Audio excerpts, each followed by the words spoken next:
Nicole, anak, bumangon ka na dyan at tanghali na. Hindi ka pa nag-aalmusal. Nakailang tawag na si nanay sa akin, ngunit hindi pa rin ako bumabangon. Napagpasyahan kong umuwi muna sa probinsya. Nabigla pa si nanay sa pagdating ko.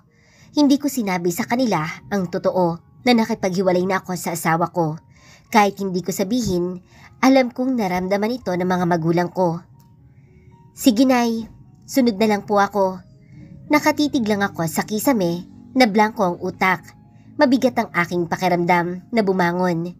Ilang araw mula nang dumating ako sa probinsya namin ay palagi na lang akong pagod at tulog. I could even feel my head being pounded by hammer. Masakit palagi at idagdag pa na nagsusuka ako na di ko maintindihan. Nicole, buntis ka ba? Parang naparilisa ako sa aking kinatatayuan nang prangkahan akong sinabihan ni nanay.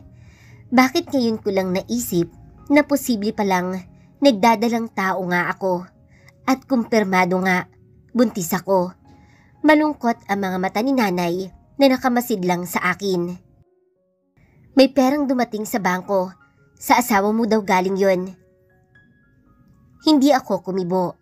Hanggang ngayon, nagpapadala pa rin pala ito ng pera sa pamilya ko despite everything that happened in our marriage. Ipapaalam mo ba na buntis ka? Tanong ni nanay. Para ano pa nay? Hiwalay na kami. Bumuntong hininga ito. Anong plano mo anak?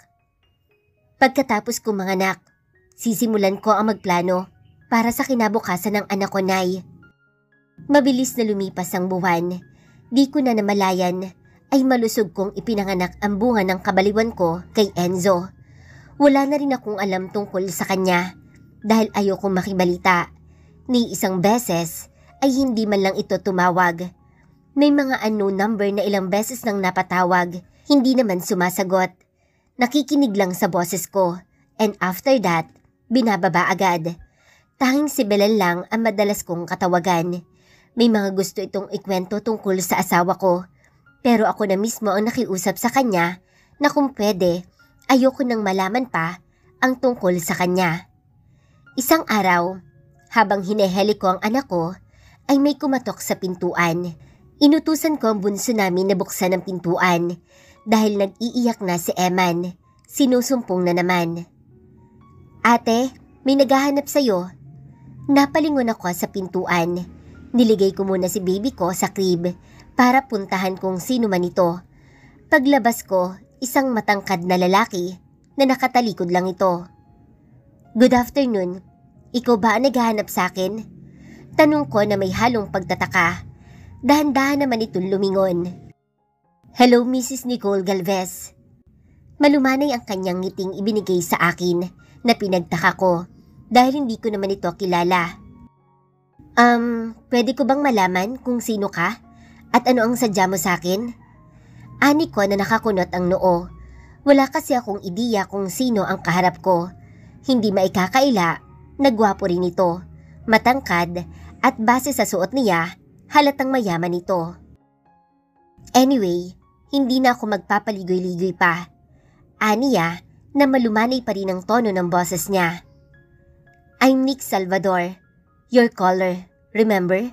Ang nagpadala lahat ng impormasyon tungkol sa asawa mo at kabit niya, and I'm here to offer you a job. Nanlaki ang mga mata ko, hindi makapaniwala na kaharap ko ngayon ang concerned caller ko noon, na pagkatapos kong nalaman lahat ay hindi na ito muling tumawag pa, at ngayon nga, kaharap ko na at inalok ako ng trabaho. Work with me, Nicole. This is a rare opportunity na sa'yo ko lang inalok, and hopefully, you'll accept my offer. Nicole, POB. Nanginginig ang kalamnan ko na nakahiga dito sa pampublikong hospital. Nagdidiliryo. This was the second time had happened to me. Hindi ko maibuka ang aking mga mata sa sobrang init ng aking pakiramdam. Shh! You will be fine. May naririnig akong mahinang boses, pabulong lamang, telling me that it will be fine, that I can overcome this situation. Malambing na boses na kahit nasusuklam ako ay sa kaibuturan ng aking puso, Hinahanap ko naman. Enzo? I was shaking, pero pangalan pa rin niya ang nabanggit ko. I'm here, baby. I'm sorry for everything. Mahinang dinig ko. Marahil, dala na rin ang init ng pakiramdam ko at sa isang taon ko na siyang di nakikita, ay siya ang nasa gunita ko ngayon. Ate, nagdidelirio ka na naman. Nagising ang aking kamalayan sa boses ni Bunso. Maya? Mahina kong sambit na nilibot ang aking paningin. Nagtaka pa ako kung bakit basa ang mukha ko. Hindi naman pawis. Nilalabig na nga ako. Hindi naman ako umiiyak kaya agad ko itong pinahiran. May kasama ako kanina, Maya. Nakita mo ba? Ani ko na nagpalingali-nga. Bagong dating lang ako, ate. Mag-isa ka lang naman pagdating ko dito. Napabuntong hininga ako na sa pag-aakalang nandito siya at dinalaw ako. Si baby, tanong ko kung bakit hindi ko ito katabi. Nasini ko siya, ate. Doon muna nilagay. Nagka-infection ng baby. Yun ang sabi ng doktor. Bumalik ako ng higa. Gusto kong magpalakas muli. Inaalala ko ang butik. Mahina na nga ang bentahan. Yun na lang ang inaasahan ko sa paggastos muna namin habang wala pa akong trabaho. Ayoko namang iasa ang kailangan namin ng anak ko kina nanay. May mga kapatid akong nasa kolehiyo at si Maya ay nursing pa ang kinuhang kurso. Ang mga huling padala na natatanggap ng pamilya ko buwan-buwan ay binili tatay ng pwesto malapit lang sa butik ko. Maliit lang na hardware, sa awa naman ng Diyos, mabenta naman. Isang buwan mula ng mga anak ko kay Eman, nakaratay pa rin ako sa hospital. Nanginginig at palaging nagsusuka. Nagdidelirio ang sabi lang ng doktor ay flu. Pero sa mga nakasanayan sa probinsya ay binat daw. Pagkatapos kong manganak, 3 araw lang, nagtrabaho agad ako sa munting butik na itinayo ko. Dahil nag-aaral na ang bunso at walang ibang maaasahan. Hindi na rin ako kumuha ng assistant. Hindi naman kasi kalakasan ng kita, lalo na't nasa probinsya lang. Kailangan kong kumayod para pangtustos namin. Ilang buwan na rin kasi mula nang biglaang nahinto ang suporta namin galing sa lalaking iyon. Kung ano ang dahilan, hindi ko na tinalakay pa. Hanggang sa unti-unti akong nakabangon, ang dating panghihina ng katawan ko ay unti-unti ring bumalik na sa normal. Kinausap ko na rin ang mga magulang ko na kailangan ko nang bumalik ng Maynila para doon maghanap ng trabaho. Huminto muna ng 1 semestre si Maya. Nagpresenta ito na siya muna magbabantay kay Eman para masamahan niya kami sa Maynila. Natuwa naman ako. Kapag naayos ko lahat doon at makakuha ng yaya, ay papauwiin ko rin naman ito para tapusin ang pagkukolehiyo. Isang araw, nabigla na lang ako nang makilala ko ang concern caller ko noon, si Nick Salvador. Ayoko mang magtiwala agad pero base sa mga napag-usapan namin ay kumpirmadong siya ang katawagan ko noon. Bakit mo yun ginawa? Tanong ko sa kanya. Pinapasok ko siya at inalok ng merienda. Nakakahiyaman sa munting tahanan namin ay mukhang mabait naman ito at hindi namimintas. About what? Binalik niya ang tanong sa akin habang humihigop ng kape. Why are you helping me? About the affair of my husband. Diretso kong tanong. Galit ako sa mga lalaking cheater. Lalo nang nakikita ko sa'yo that you don't deserve those kind of treatment from your ex-husband. By the way, do you know what happened to him after you? Please, ayoko nang malaman pa ang tungkol sa kanya. Pinutol ko agad ang gusto niyang sabihin tungkol dito. Ah, I see. Nice one. Mas mabuting kalimutan mo na nga. Sinulyapan ko lang siya, naabala pa rin sa kanyang kape. Anong magiging trabaho ko sa'yo? Iniba ko na ang topic ng aming usapan. I just want to focus about my job he offered me. Hindi na ako nagpapaka-hard to get pa. Siya na mismo ang pumunta rito para mag-alok ng trabaho. Then who am I to refuse? Hindi naman siguro niya ako gagawing katulong dahil may natapos din naman ako. I have a real estate agency and I need an assistant to handle the viewing. Natawa ako sa sinabi niya. What? I don't know nothing about real estate. That's why I'm here, Nicole, to introduce this kind of business at tutulungan kita. Pagkukumbinsi niya. See, this is one of your husband business, but unfortunately, you don't know nothing about it. Hindi ako nakaimik. Sa derechahan itong sinabi na isa nga ang real estate na negosyong hawak ni Enzo. Pero dahil wala naman akong interes na pakialaman ito noon, kaya wala akong ideya if how it to manage. Dumating ang araw ng pag-alis namin papuntang Maynila. Tinawagan na ako ni Nick na may sasalubong sa amin sa airport para ihatid kami sa apartment na titirhan namin pansamantala. Kapag nakaipon na ako, ay balak kong lumipat agad. Ayoko magkaroon ng utang na loob mula sa kanya. Although his intention was good, ay ayokong pag-isipan kami ng masama. Ganung hindi pa ako anal sa dati kong asawa na hanggang ngayon ay wala pa rin akong natatanggap na mga dokumento galing sa kanya para sa annulment. Hanggang ngayon, tinago ko si Eman. Ayokong malaman niya na may anak na kami. Kahit si Nick, pinakausapan ko ang tungkol sa anak namin ni Enzo na walang ibang makakaalam maliban sa amin. Nagsimula akong magtrabaho bilang assistant ni Nick. Una, nahihirapan ako dahil hindi ako sanay sa ganito na humaharap sa mga kliyente. Pero kalauna naman ay nasanay na rin ako.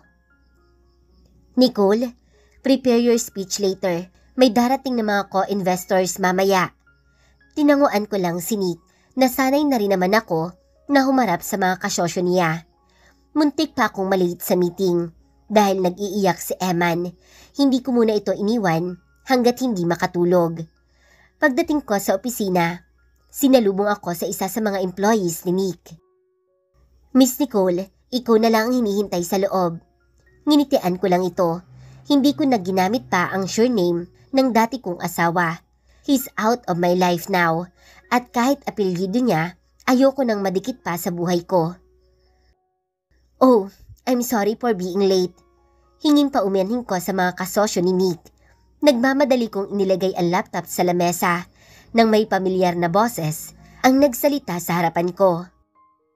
When we have a meeting, you should really on time. Hindi agad ako nakagalaw. Pag-angat ko ay nagkatitigan kami.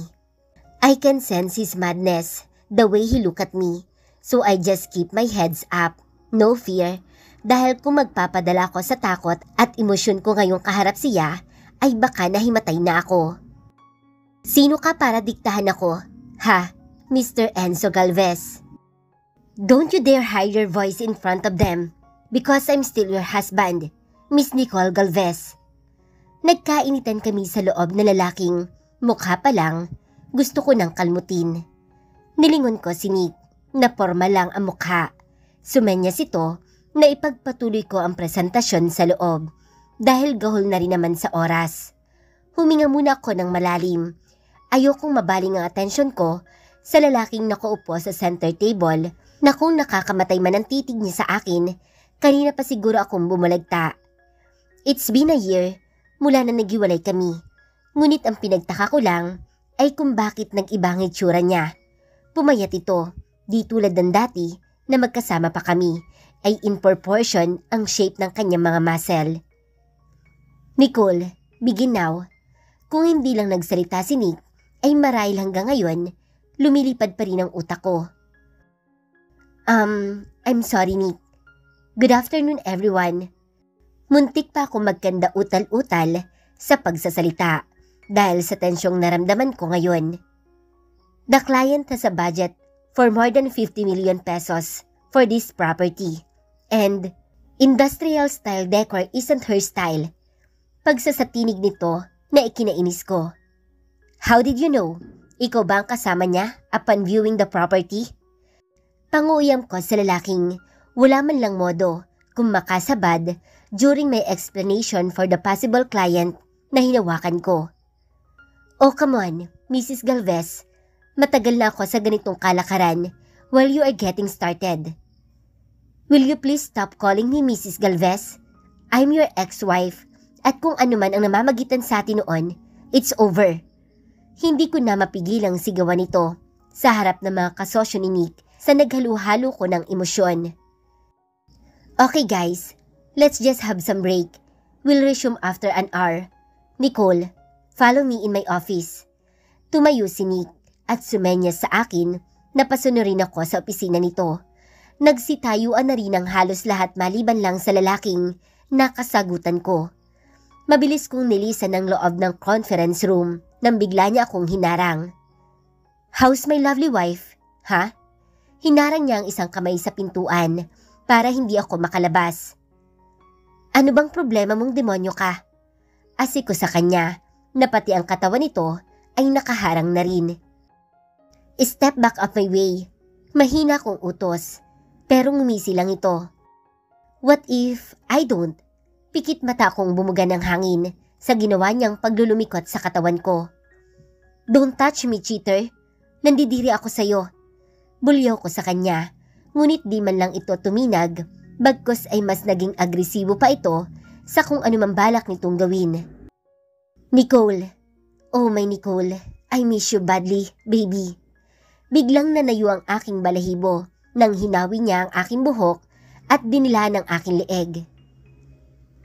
Ano ba, Enzo? Bitawan mo nga ako. This is Nick's company. Huwag kang maghasik ng mga kaimoralan mo dito. Singhal ko sa kanya. Napakiwari ko, mas nagtayuan pa ang balahibo ko nang maramdaman ko ang kamay niya sa loob ng maikli kong skirt. I don't fucking care, Nicole. Kahit nasa impyerno pa tayo, you are still my wife and fucking you here is legal. What?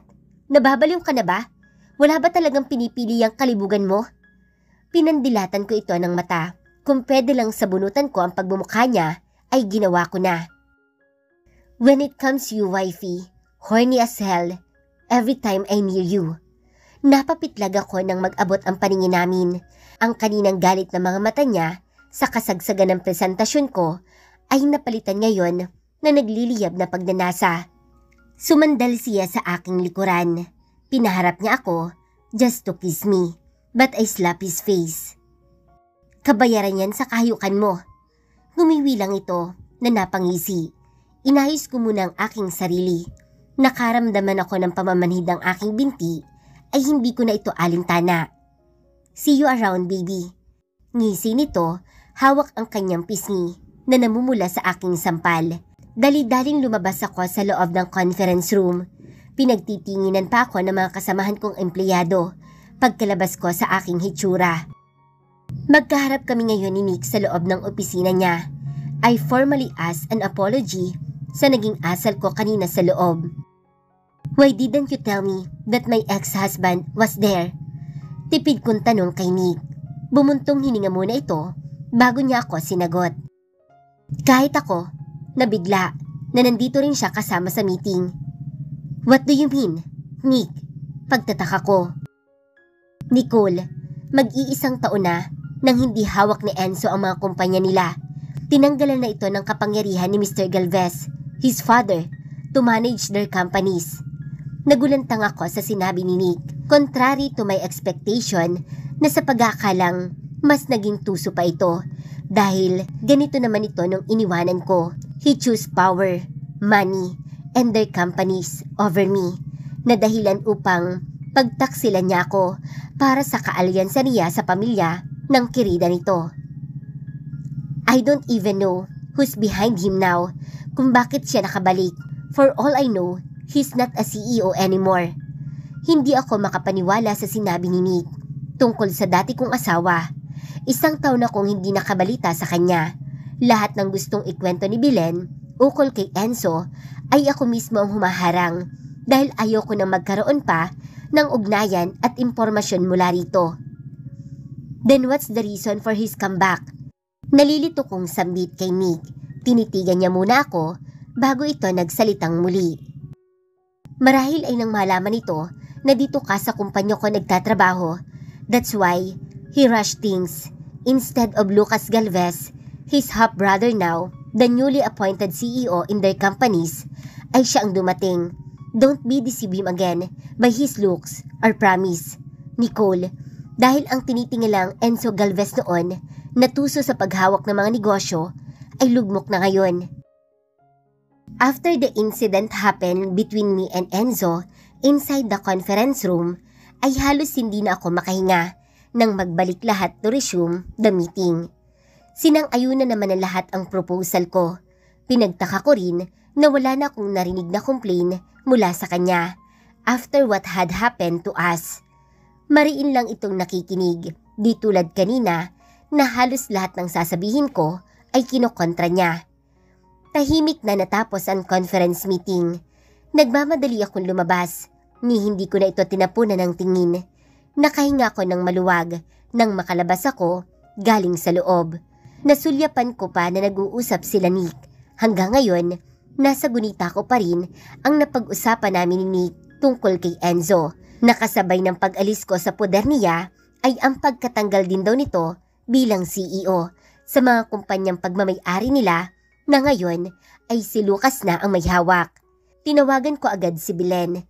Napagpasyahan naming magkita sa isang sulok ng restaurant. Girl, pasensya ka na. Ngayon lang talaga ako nagkaroon ng time na makipagkita sa'yo. Sobrang abala na kasi kapag may trabaho na. Okay lang Belen, pasensya na rin na hindi kita madalas natawagan. Ani ko, dineratso ko na rin si Belen at tinanong ang tungkol sa dati kong asawa. Sa pagkakaalam ko girl, ay si Enzo mismo ang nag-step down sa pagiging CEO. Yan nga sana ang ibabalita ko sa iyo noon, pero ayaw mong pag-usapan ng tungkol sa asawa mo, kaya zipper mouth na lang ang ginawa ko. Why he stepped down, Belen? Anong dahilan? Hindi pa rin ako makapaniwala sa nangyari. I don't know girl. Family matters perhaps. Basta nalaman na lang na ang half-brother niya ang bagong CEO. Marami pa kaming pinag-usapan ni Belen, pero tila lumilipad yata ang utak ko kahit saan, kaya nagpasya na lang akong umuwi na lang.